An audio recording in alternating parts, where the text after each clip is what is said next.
la ciencia, el arte, la cultura, el deporte, la técnica, la poesía, la música y las letras en Presencia Universitaria, una serie de televisión producida por la Universidad Autónoma de Ciudad Juárez, mostrando un perfil del México moderno más allá de la frontera.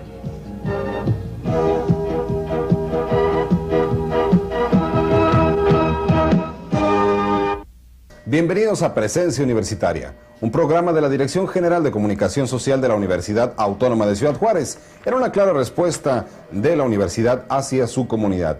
El día de hoy vamos a dar principio a nuestro programa con una sección en la cual nos hemos dado a la tarea de investigar, de descubrir cuál es la realidad de nuestra frontera en los 90, y ese es coincidentemente el título. La semana anterior abordamos la dinámica, el impacto y sobre todo revisamos las estadísticas de censos previos. En esta ocasión vamos a continuar con este análisis, su impacto en la población económicamente activa y cuáles son las perspectivas de crecimiento en Ciudad Juárez. De tal manera que los dejamos en compañía de la sección Nuestra Frontera en los 90. En la edición anterior abordamos la dinámica poblacional a lo largo del siglo y el gran apoyo que constituyen los censos. De igual manera destacamos cómo en la década de los 40 a los 50 se vivió un crecimiento demográfico sumamente explosivo y fue coincidentemente en ese mismo lapso de tiempo en el cual se aceleró el proceso de emigración del campo a la ciudad. En esta edición continuaremos analizando algunas otras características de la población en la serie Nuestra Frontera en los 90.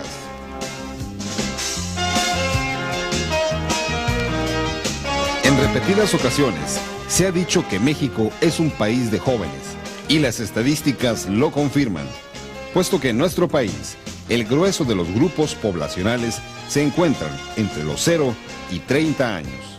En 1950, la población total correspondía a 25.791.000 habitantes. De ese gran total, 17.5 millones se encontraba entre el grupo de los 0 a los 30 años. 1960, población total, 35.755.000 mexicanos, de los cuales 24.200.000 habitantes oscilaban entre el grupo antes mencionado. 1970, población 48.225.000 habitantes, de ellos 34.900.000 mexicanos no rebasaban la tercera década de edad. 1980, población total 66.847.000 habitantes, de ellos 47 millones eran menores de 30 años. Como se podrá apreciar, a lo largo de los últimos 4 censos, se puede constatar que la población menor de 30 años constituye aproximadamente las 2/3 partes de la población total. De ahí la importancia de poder analizar las tendencias de crecimiento de la población para poder planear el futuro, ya que de acuerdo al mismo INEGI, la población es el activo más importante de la República. Revisemos otra área de las estadísticas, la población económicamente activa. Pero ¿qué podríamos entender por este concepto? Serían todas aquellas personas que rebasando los 12 años se encuentran en edad para trabajar o participar en los ingresos económicos de una familia o de un país. En 1950, del total de la población, el 32.4% desarrollaba una actividad económica, siendo en el orden de 8.345.000 personas los que trabajaban, mientras que otros 8.551.000 mexicanos mayores de 12 años dependían de la cantidad antes mencionada. 1960. La población económicamente activa participó en un 32.2%, 2 décimas de punto porcentual menos que la década anterior. 11.253.000 habitantes participaron de una manera económicamente activa. De ellos dependían 10.270.000 mexicanos. 1970. Al concluir el censo, se detecta un dato alarmante. La participación de la población económicamente activa desciende un 6% hasta un total de 26.8%, siendo de 12 millones las personas que trabajaban o participaban económicamente activa y de ellos dependían 16.788.000 personas. 1980. Se detecta un repunte en la participación económica al aumentar en un 33% quienes participan de una forma activa, logrando un equilibrio en la estadística de 22 millones activos por 21 millones inactivos. Otro aspecto a destacar es la participación de la mujer en la aportación económica. Hacia 1950, del total de personas con edad mayor a los 12 años y con alguna actividad económica, el 86.4% eran hombres, mientras el 13.6% lo constituían mujeres. 1960, la relación de participación demostró que el 82.1% lo constituía la población masculina, mientras que el 17.9% correspondía al sector femenino. 1970, gradualmente, la mujer ocupa espacios en el mercado de trabajo, ascendiendo a un 20.6%, mientras que los hombres totalizaban el 79.4%. 1980. Hacia este año, se detecta a pasos agigantados la participación de la mujer, logrando un elevado repunte hasta el 27.8%, mientras la población masculina descendía hasta un 72.2%. Bien, hasta aquí el análisis de las tendencias de la población nacional. Procedamos ahora a conocer cuál ha sido la evolución de la misma en nuestra frontera. Hacia 1950, la población de Ciudad Juárez ascendía a los 131,000 habitantes. 10 años después, 1960, el crecimiento acelerado y su impacto en la emigración reflejan un brusco aumento en el orden de 276,000 habitantes, cantidad total, con una tasa de crecimiento de 7.75% anual. Hacia 1970, la población prácticamente se duplica al alcanzar la cifra de 424,000 habitantes. La tasa de crecimiento desciende a un 4.35%. Sería hasta 1980 cuando la tendencia de crecimiento tendiera a estabilizarse. Ascendió solamente a 590,000 habitantes y, de acuerdo al Plan Director 8992, documento que regula la vida de esta frontera por los próximos 2 años, en 1989 la población apenas llegaba a 880,000 habitantes, con una tasa de crecimiento de 4.53% anual. Existe un problema enmascarado, el cual lo constituye la llamada población flotante. Es cierto que su contabilidad para fines de planeación es difícil, pero se antoja conservadora la estadística arrojada por el Plan Director, puesto que la mayoría de los criterios establecen que la población de Ciudad Juárez es del orden de 1.300.000 habitantes. Aquellos más radicales señalan que bien pudiera establecerse en 1.500.000 habitantes. Pero independientemente del resultado final, es prioritario conocer la cifra real de habitantes de esta frontera, puesto que en caso de cualquier omisión por miles, repercutiría de una manera muy significativa en la dotación de presupuestos en vivienda, salud, empleo, educación, por mencionar algunas de las áreas en que pudiera suscitarse dicha limitación. Asimismo, las perspectivas de crecimiento del Plan Director para el año 2010 bien pudieran ser, con mucho, las realidades del Juárez de hoy, considerando que para ese año se estima la población en el orden de 1.484.000 habitantes. Sobre esto, nos comenta el director de Planeación Municipal, arquitecto Roberto Mora Palacios. El crecimiento de la población no nacida en Ciudad Juárez. Bueno, en ese sentido, hay diferentes acciones que se están manejando.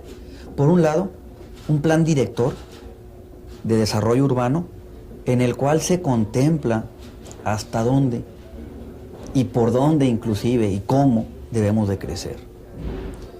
Sin embargo, pensamos que no va a ser función específica de nuestro municipio. No está en nuestras manos detener la migración. Mientras no logremos crear en las diferentes ciudades del estado o inclusive del norte del país polos de desarrollo, en donde la gente encuentre respuesta a sus necesidades de vivienda, de trabajo, de educación, va a ser muy difícil. O sea, no existe la llave o la varita mágica para decir ya no vamos a aceptar ni una gente más. Porque no podemos poner una frontera, ¿sí?, donde dejemos o no pasar a la gente. Sin embargo, lo que nos está dando tranquilidad es ver cómo, por lo menos en el estado de Chihuahua, se está haciendo un esfuerzo muy importante en todo el estado, precisamente para crear estos polos de desarrollo. Nosotros decíamos que a través de la maquiladora ha habido un boom en cuanto al crecimiento y en cuanto a la situación económica. No podemos negar que en Ciudad Juárez es de las pocas ciudades en todo el país en la que la fuerte crisis que tuvimos de 1982 a 1988, la verdad es que no la sentimos, porque Juárez siguió creciendo, porque en Juárez siguió habiendo inversión. Y esto, la verdad es que pues, nos lo dio la maquiladora. Tenemos que aceptarlo, independientemente de si estemos a favor o en contra de las ventajas o desventajas que nos pudo haber traído la industria, ¿sí? Pero nos dio trabajo y nos dio bienestar económico, no frenó el desarrollo, ¿de acuerdo? Nuestro problema empieza de Coahuila hacia abajo, porque Zacatecas, Michoacán, no están teniendo el mismo impulso como estados que estamos teniendo en el estado de Chihuahua. Entonces, no sé si ustedes sabían, pero la principal migración que tenemos en Juárez son de los estados de Zacatecas y de Michoacán, ¿sí? Entonces, tenemos que buscar la forma de apoyar con la experiencia que ya tenemos en otros estados la promoción de parques industriales de tal suerte de que empiecen a detenerse las gentes, encuentren trabajo y ahí se queden, ¿sí? Entonces, esa es la forma como lo podemos lograr. No es cierto si yo les digo que a través de alguna cuestión interna en el municipio vamos a detenerlo. No es cierto, ¿sí? La gente tiene necesidad, es un problema social. Ni siquiera es un problema político o económico, local o regional. Es un problema socioeconómico en el país. Sin embargo, estamos tratando de contrarrestarlo, estamos tratando de detenerlo. ¿Hasta dónde? ¿Hasta qué tanto puede crecer esta frontera? ¿O hasta dónde debe de crecer esta frontera? Bueno, en ese sentido, el plan director que está contemplado hasta el año 2010, ¿de acuerdo? Porque sería mentiroso hablar de un plan rector, de un plan director, sobre todo para una ciudad como Juárez, para más de 20 años, el que actualizamos en 89. Está contemplando que la ciudad crezca, ¿sí?, hasta 1.8 millones de habitantes. Nosotros consideramos que no habría gran problema para el 2010 crecer a este tamaño. No digo que sea recomendable, ¿sí? Lo óptimo sería que nos quedáramos en 1.5 millones de habitantes.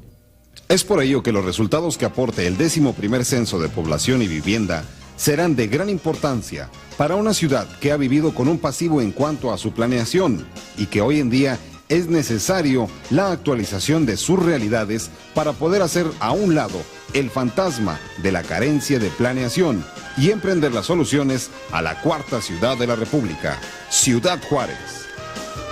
La próxima semana continuaremos abordando la problemática fronteriza en la serie Nuestra Frontera en los 90s.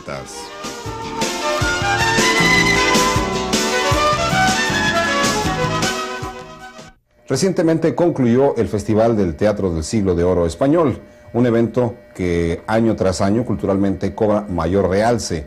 La Universidad Autónoma de Ciudad Juárez colaboró en la organización para el presente año y dentro de la sección La UACJ y su comunidad y su aporte a la comunidad, vamos a presentar a ustedes un poco más al respecto de este género teatral que en algunas ocasiones se antoja como si estuviera divorciado del público, pero no lo es así. Lo invitamos a que disfrute la UACJ y su comunidad. ¡Música! ¡Música!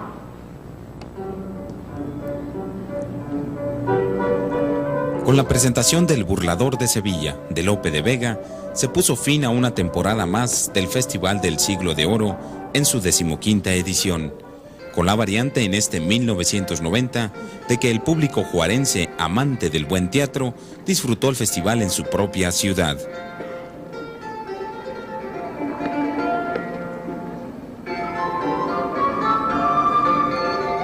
Paralelamente al evento cultural se desarrolló en el Hotel Lucerna el 10º Simposium del Teatro Español del Siglo de Oro. Aquí, conocedores de la materia que nos visitaron desde Canadá, España y Estados Unidos analizaban las obras y sobre todo emitían conceptos muy especializados acerca de este teatro español, el cual marcó toda una época con autores como Calderón de la Barca, Lope de Rueda y Tirso de Molina, entre otros. Cabe destacar que el evento recibió un fuerte apoyo por parte de nuestra máxima casa de estudios, tocando al rector ingeniero Alfredo Cervantes García darle la bienvenida a un singular grupo de críticos y además externar esa vinculación entre la Universidad de Texas en El Paso y la nuestra. Bueno, nuestra universidad se interesa por promover todo lo que es cultura porque forma parte de sus funciones que están indicadas en su ley orgánica.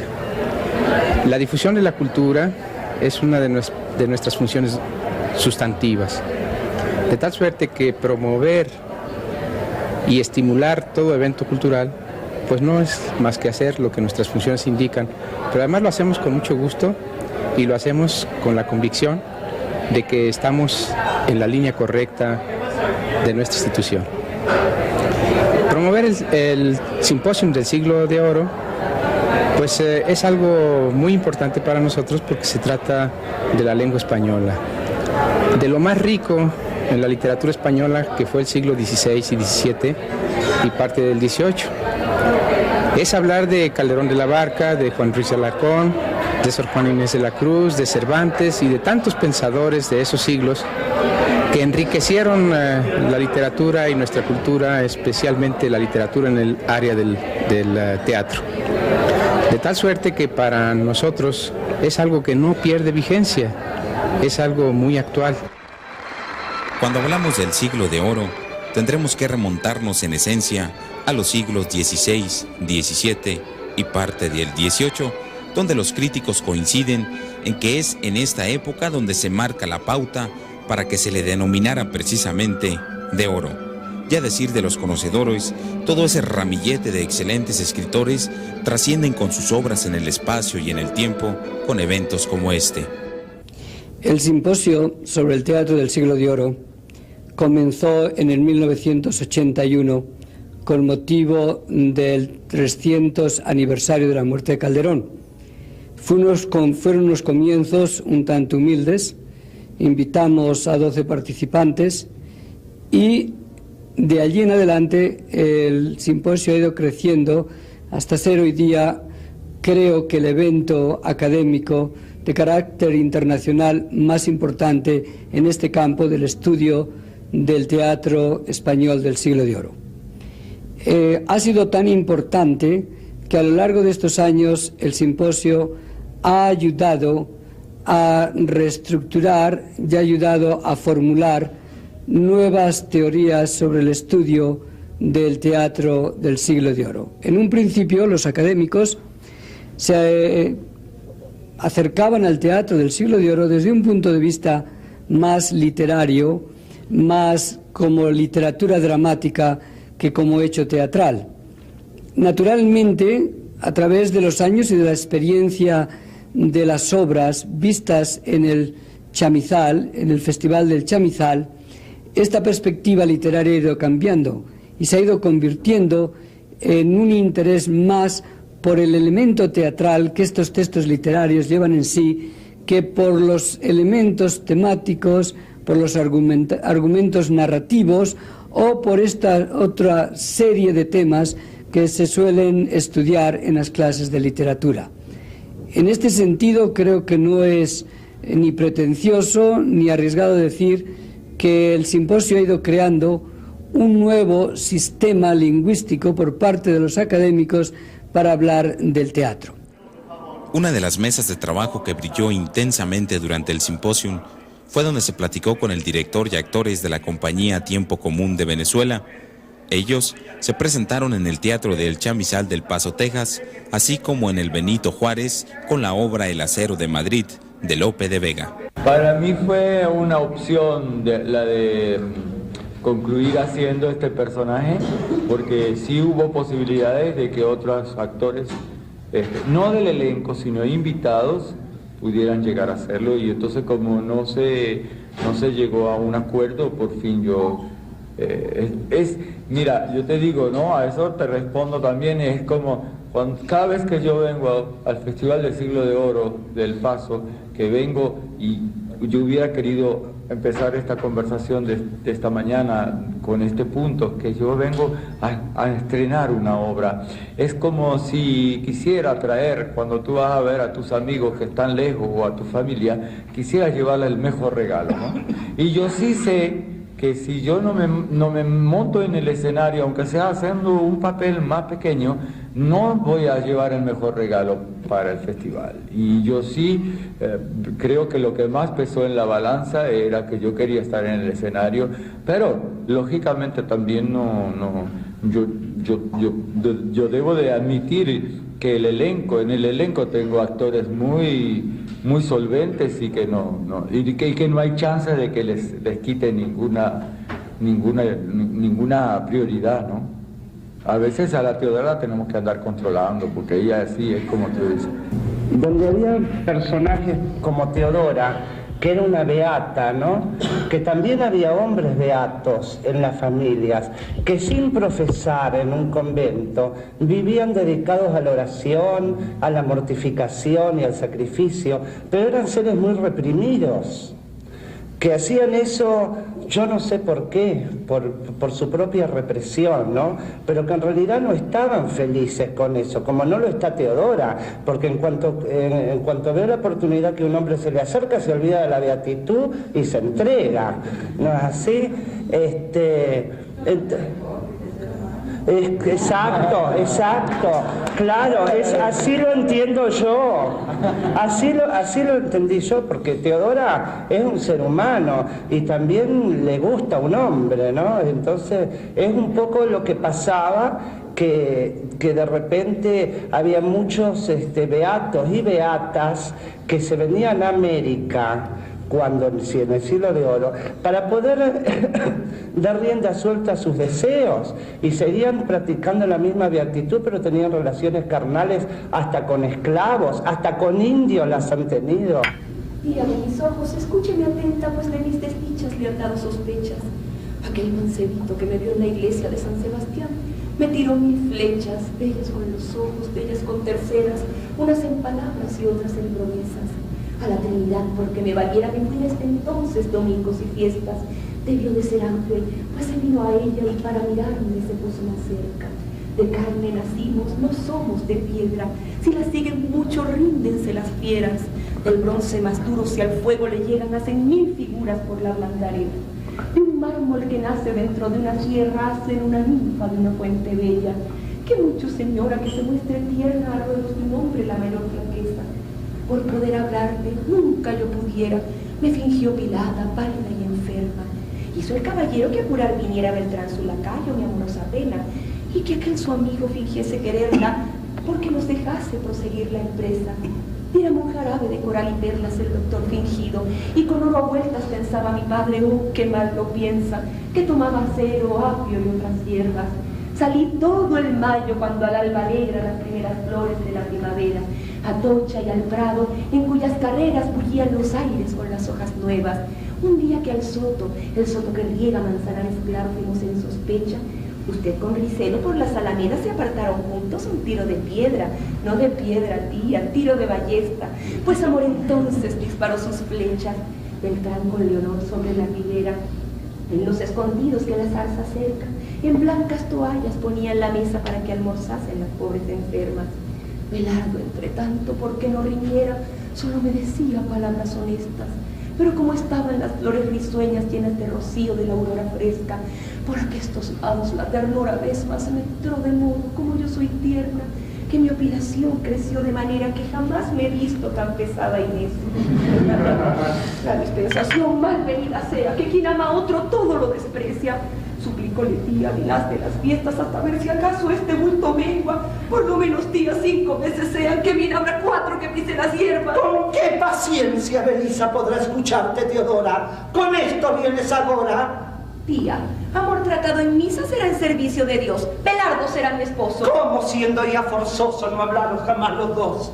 La dispensación venida y Octavio hasta aquí engañado harán que tu padre irado os quite a los dos la vida.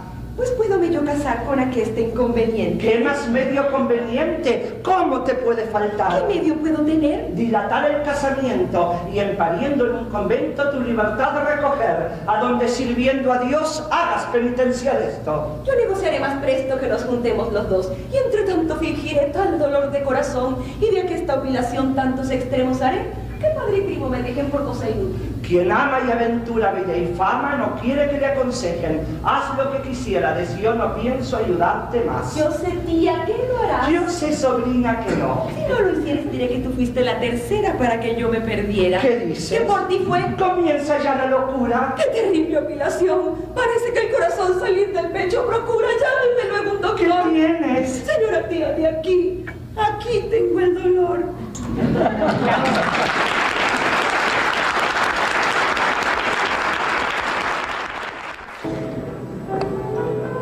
La creación del Simposium como evento colateral al del Siglo de Oro, desde hace 10 años ha tenido repercusiones interesantes, como es el de calificar las obras presentadas y además...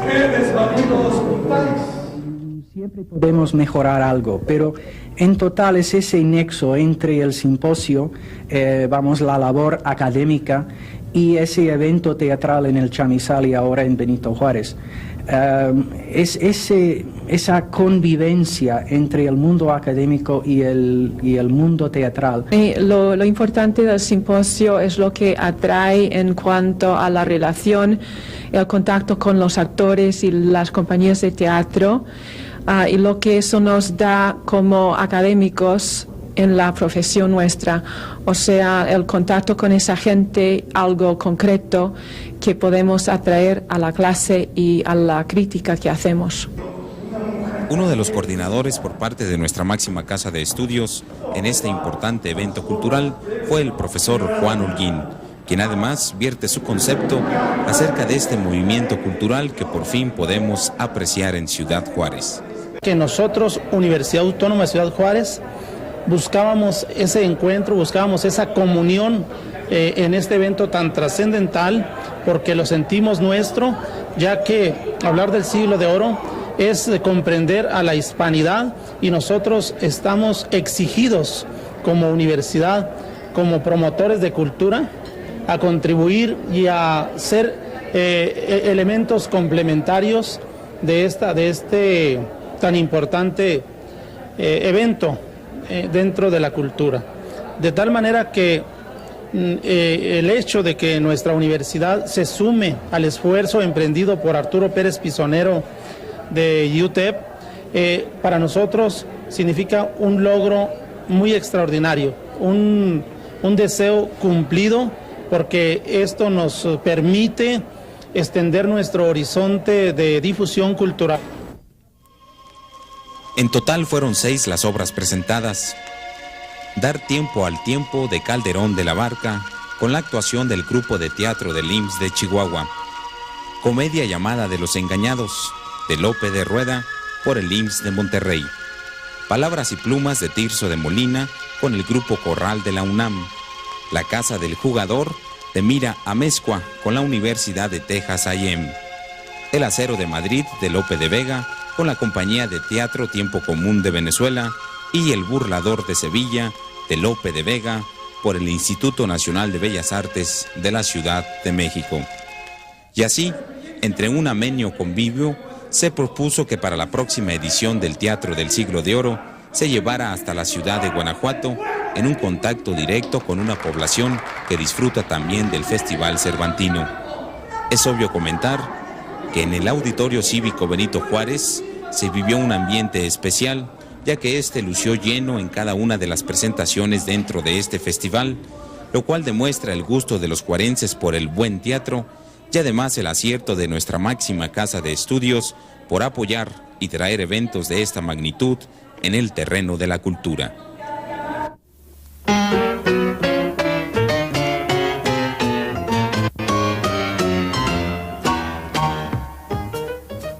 La Universidad Autónoma de Ciudad Juárez, a través de su Dirección General de Comunicación Social, y con fundamento en el artículo 3º, cláusula primera de su ley orgánica, convoca al Premio Nacional de Literatura José Fuentes Mares, en su 5ª edición. Este premio se otorgará el día 27 de abril de 1990, teniendo como propósito principal conservar, renovar y trascender la cultura nacional por medio del quehacer más representativo de la literatura mexicana y chicana en el marco del norte de México y sur de los Estados Unidos de Norteamérica.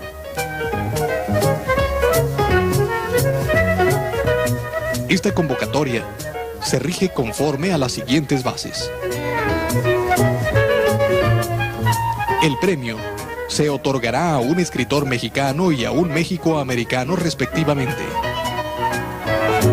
Los premios se entregarán en términos únicos e indivisibles por la cantidad de 2.500.000 pesos y la medalla José Fuentes Mares. Podrán participar escritores mexicanos y mexicoamericanos que escriban en español. Solo podrán proponerse escritores que hayan publicado en cualquier género literario durante el periodo comprendido entre abril de 1989 y marzo de 1990. Las propuestas deben presentarlas grupos, asociaciones o instituciones mexicanas o mexicoamericanas de tipo cultural. Se aceptarán postulaciones a partir del día 15 de enero de 1990, las cuales deben incluir 3 ejemplares de la obra publicada del candidato, su currículum y carta membretada de la institución que lo propone. La fecha límite para aceptación de propuestas es el día 30 de marzo de 1990. Se integrarán 2 jurados calificadores, uno para literatura nacional y otro para literatura chicana.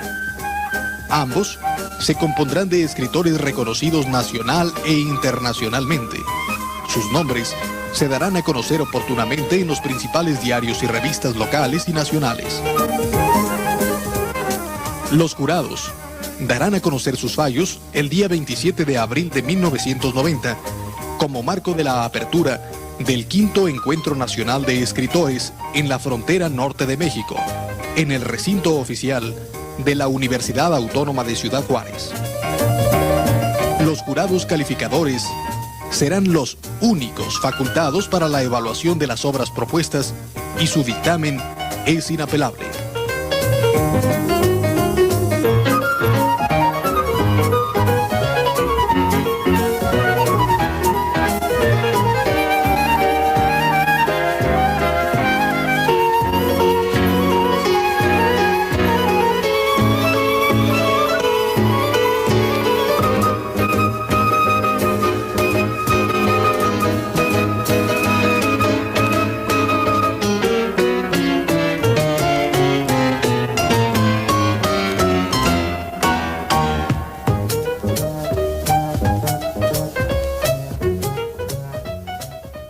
¿Qué tal amigos? Esto es Presencia Universitaria y esta es la información generada semana a semana en nuestra máxima casa de estudios. Un ciclo de conferencias sobre el papel de la mujer profesionista en los diferentes roles que desempeña. Se impartió a funcionarias y directoras de la Universidad Autónoma de Ciudad Juárez los días del 21 al 24 de marzo en el Salón Dorado del Hotel Calinda. El objetivo de las conferencias, que estuvieron a cargo de los catedráticos del Community College, fue contribuir con el equilibrio funcional entre las actividades profesionales y personal para alcanzar mejor productividad y disfrutar de una vida más sana. Como rúbrica de este ciclo de pláticas, hizo una participación especial la licenciada Marta Lara Alatorre, secretaria general del Gobierno del Estado. La clausura oficial estuvo a cargo del señor ingeniero Alfredo Cervantes García, rector de nuestra máxima casa de estudios. Como una actividad previa al primer Congreso Internacional de Filosofía Latinoamericana, que la Universidad Autónoma de Ciudad Juárez, con el apoyo de la Universidad Nacional Autónoma de México, ofrecerá del 20 al 25 de mayo, se llevó a cabo una mesa redonda el pasado jueves 22 de marzo en el Instituto de Ciencias Sociales y Administración. El objetivo de esta mesa redonda fue reflexionar sobre las temáticas a desarrollar el primer Congreso Internacional de Filosofía Latinoamericana y enriquecer la participación de la comunidad fronteriza en este evento. Por primera vez se realiza en nuestra frontera norte de México. En unos momentos más regresamos con más información. Vamos a una pausa comercial y regresamos. Chamizal, enfoque real de la problemática social.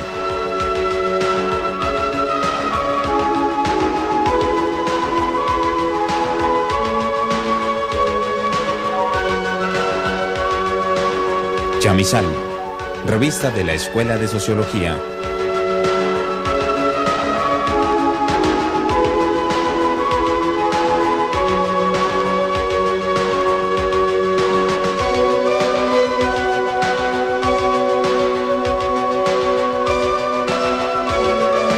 Chamizal.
El ingeniero Alfredo Cervantes García, rector de la Universidad Autónoma de Ciudad Juárez, entregó cartas de pasantes a los alumnos que satisfactoriamente terminaron sus estudios en las diferentes carreras que se imparten en el Instituto de Ciencias Sociales y Administración. La ceremonia, que se realizó con la presencia de personalidades del gobierno civil y militar, así como representantes de la Secretaría de Educación Pública e instituciones de enseñanza superior, se llevó a cabo el viernes 23 de marzo a las 19 horas en el Centro Cultural Universitario.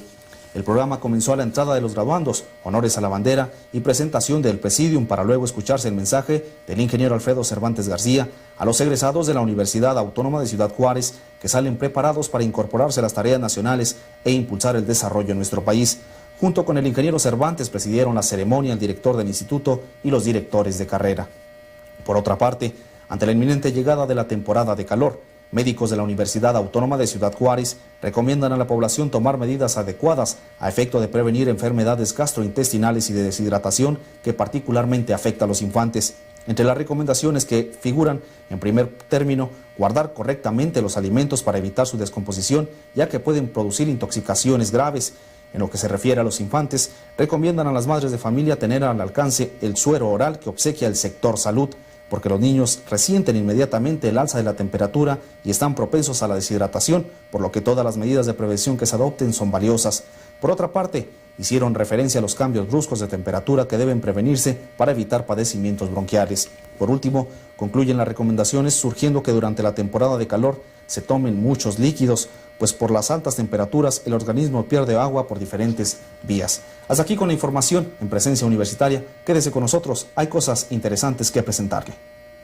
La literatura, una de las máximas manifestaciones artísticas del ser humano, cobra realce ante la proximidad del 5º Encuentro Nacional de Escritores en la Frontera Norte, evento que organiza esta universidad. Y sobre esto y un poco más, escucharemos la gustada sección literatura del profesor Juan Holguín. Vamos adelante con él. Amables televidentes, Presencia Universitaria con ustedes. Estamos en la sección de literatura desde los patios de uno de los institutos de nuestra Universidad Autónoma de Ciudad Juárez. Queremos hablarles brevemente acerca de las publicaciones que tiene nuestra institución. Estamos más que nunca con un gran número de ediciones, todas apuntando hacia la divulgación y la difusión cultural. Tenemos, por fortuna, una gama amplia de temas, desde la historia general de Chihuahua, una gran publicación que está dando nuestra universidad a nuestro estado. Tenemos un libro clásico con una figura señera de la filosofía como lo es Federico Ferrogay. Acabamos de publicar De la sabiduría de los griegos, todo un tratado acerca de la clásica cultura helénica. Tenemos también otras publicaciones como lo son los cuadernos universitarios, unas publicaciones especializadas con maestros universitarios. También ahí tenemos la presencia del gran filósofo italiano Federico Ferrogay. Tenemos trabajos como El humor en la frontera, un libro de Fernando García Núñez y de Ricardo Aguilar. Tenemos la historia de los cholos, chicanos y pachucos con el escritor chihuahuense, nacido en Delicias, Alfredo Espinosa. Y tenemos también, y por fortuna, la aparición del número más reciente de la revista Entorno. La revista Entorno llega a su número 24 y sigue siendo la mejor opción de literatura en el norte de México. Entorno 24 presenta con ustedes una gran temática, una gran variedad de géneros literarios que van desde el cuento hasta la poesía.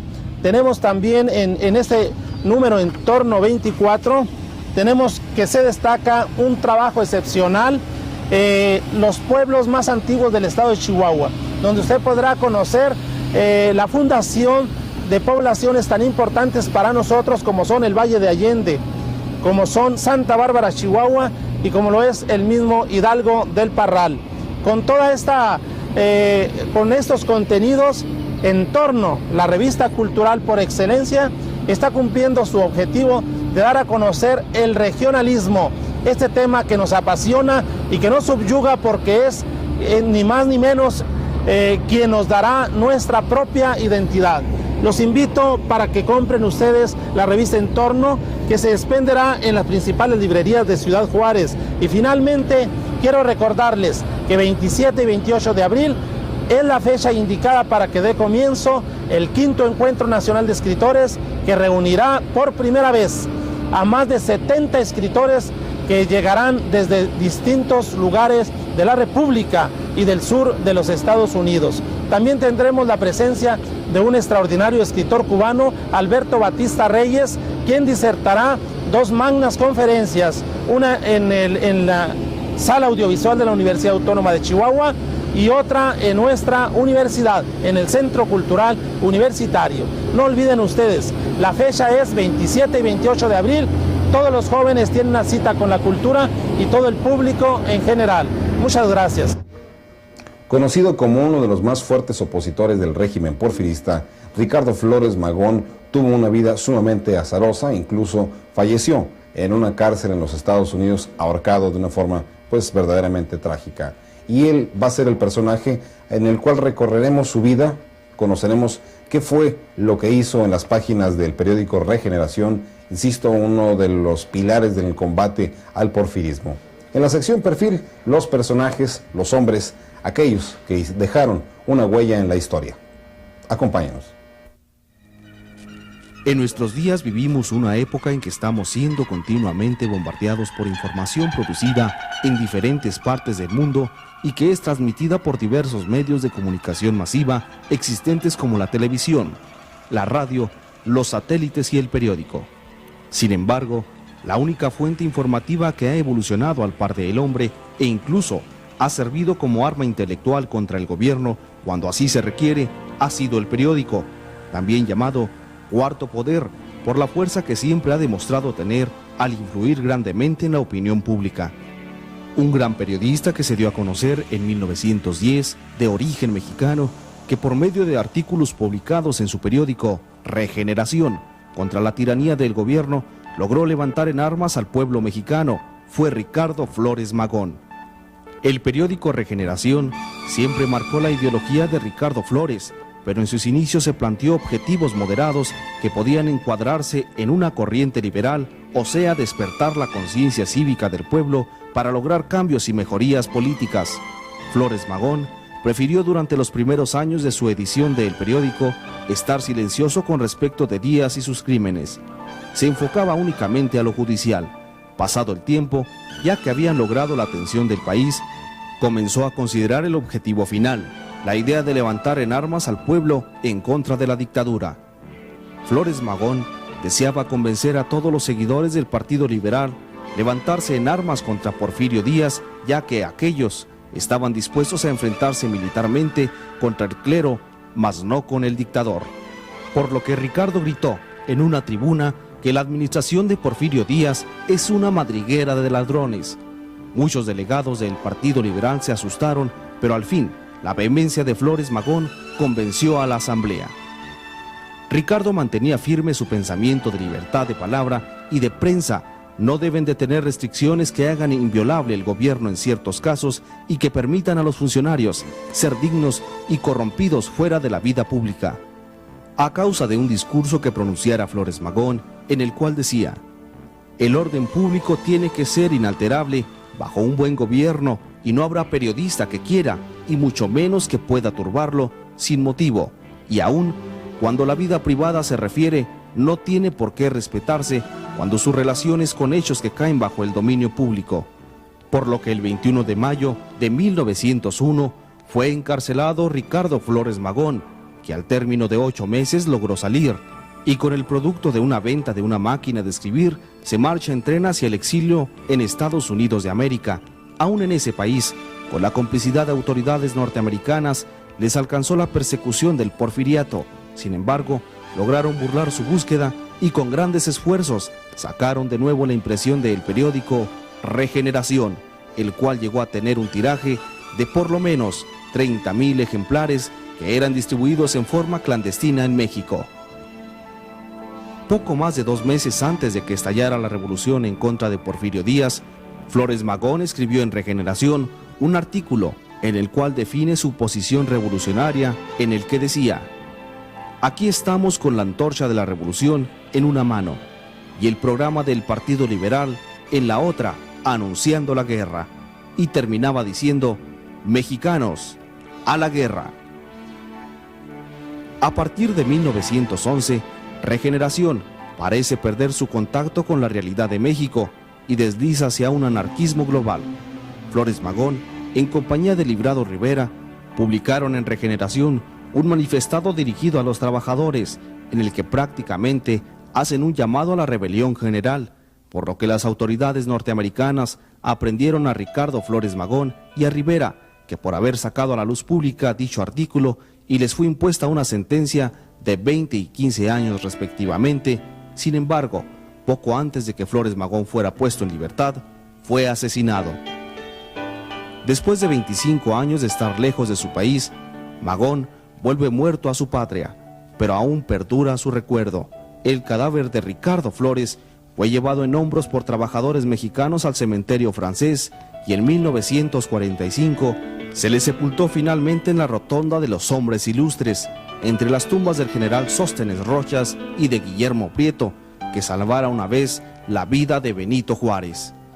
Indiscutiblemente, Ricardo Flores Magón fue un hombre de temple que no se dejó derrotar por los impedimentos que le pusiera el gobierno para desertar de su idea liberal. Al contrario, su estancia en la cárcel y el exilio de Estados Unidos le sirvió para reafirmar sus ideas y luchar para lograrlas. Quizás no en el campo de la batalla, pero sí utilizó armas más poderosas y penetrantes como la letra impresa.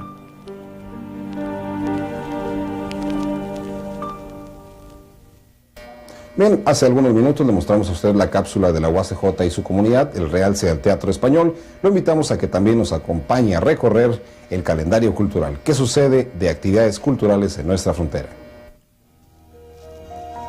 La Universidad Autónoma de Ciudad Juárez te da a conocer sus actividades culturales para esta semana en nuestro calendario cultural. Cineclub Universitario le presenta esta semana Ciclo Luis Buñuel, con la película El Gran Calavera, este 28 de marzo a las 8 de la noche en el Aula Magna de Rectoría. En nuestro jueves cultural, Rock en Español, con el grupo Sigma, este 29 de marzo en la Sala Óscar Ornelas del Centro Cultural Universitario a las 8 de la noche.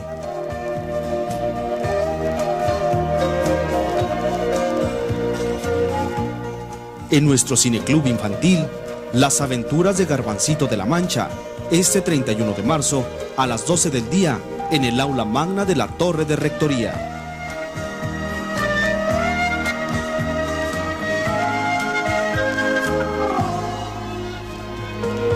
Las actividades culturales las encuentra usted aquí, en el calendario cultural, en Presencia Universitaria.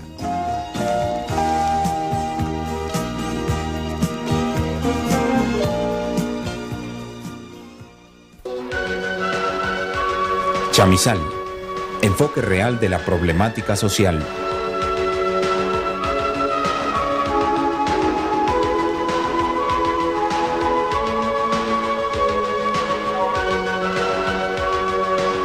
Chamizal, revista de la Escuela de Sociología.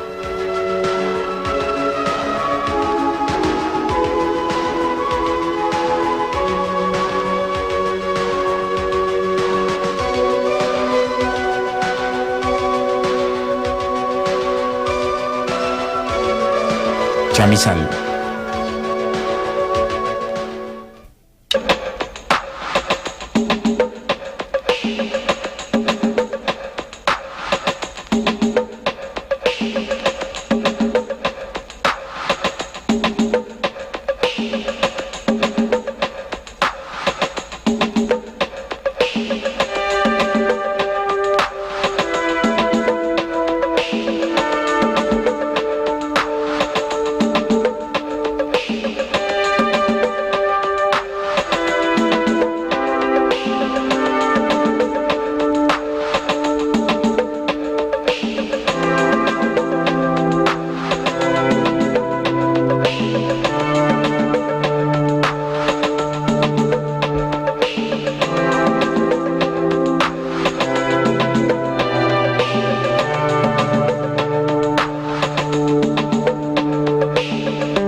La Universidad Autónoma de Ciudad Juárez, a través de su Dirección General de Comunicación Social y con fundamento en el artículo 3º, cláusula primera de su ley orgánica, convoca al Premio Nacional de Literatura José Fuentes Mares en su 5ª edición. Este premio se otorgará el día 27 de abril de 1990, teniendo como propósito principal conservar, renovar y trascender la cultura nacional por medio del quehacer más representativo de la literatura mexicana y chicana en el marco del norte de México y sur de los Estados Unidos de Norteamérica.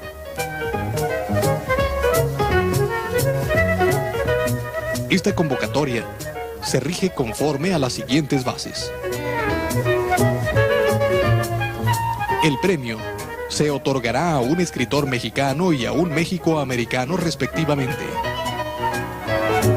Los premios se entregarán en términos únicos e indivisibles por la cantidad de 2.500.000 pesos y la medalla José Fuentes Mares.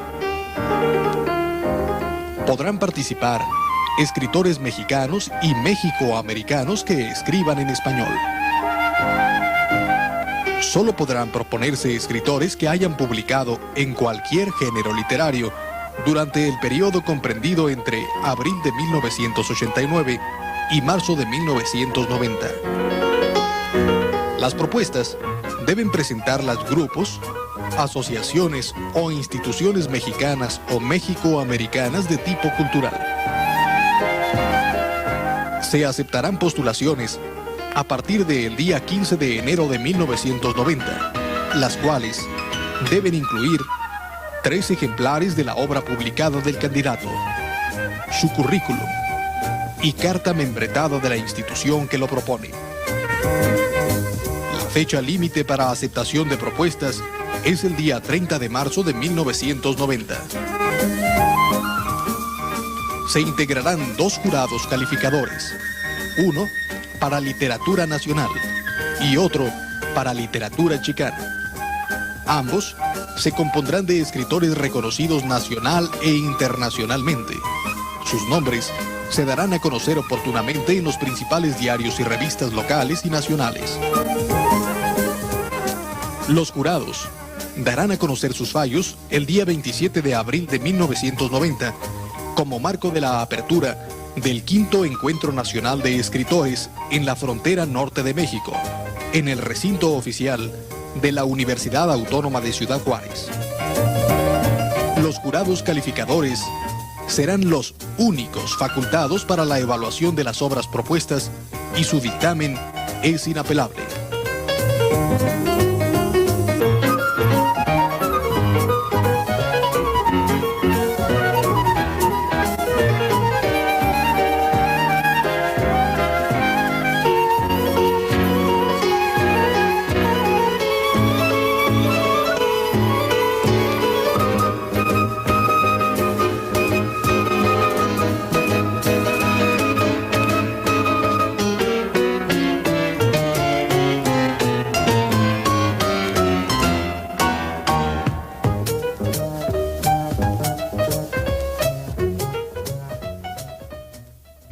De esta manera concluye el espacio que la televisión universitaria tiene cedido por este canal. A nombre de la Dirección General de Comunicación Social de la Universidad Autónoma de Ciudad Juárez, le agradecemos infinitamente el favor de su atención y, por supuesto, le reiteramos la invitación al próximo.